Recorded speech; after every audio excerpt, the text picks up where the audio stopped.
Ayan, gawa tayo ng shake na naman natin. Fruit shake.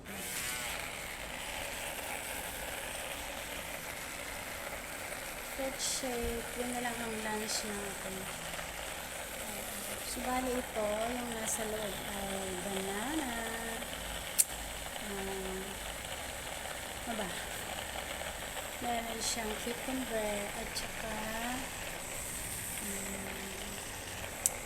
dragon fruit. Tapos nalagyan ko siya ng milk at saka yogurt.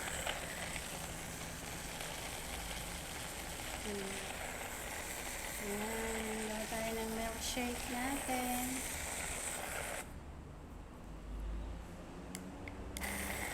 Yun nga lang, kahit na gusto kong uminom ng mas marami, hindi ko maramihan kasi as in maliit siya. Oh.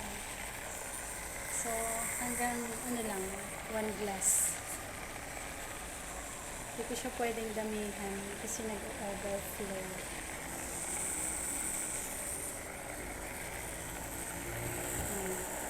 Hanggang dyan lang yan. Eto wala. Ayan.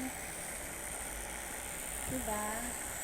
Hindi pa siya masyadong na-blend kasi hindi pa siya nagkulay hanggang dito. Ayan.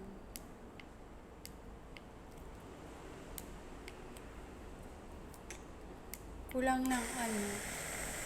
Parang kulang siya ng milk. Masyado siyang malapot. Ayan ko.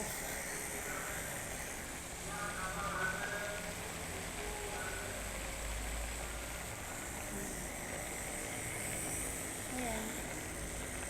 Okay na siya. I think so. Okay na. Yan. Try nyo na rin bumili ng ganito. Portable blender. Kahit nasa labas, pwede siyang gamitin.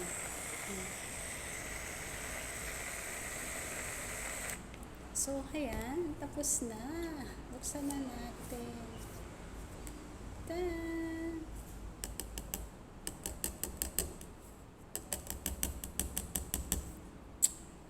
Let's try.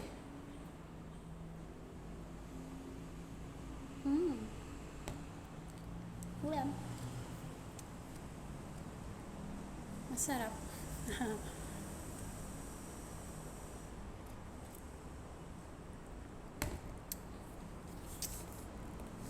Thank you for watching.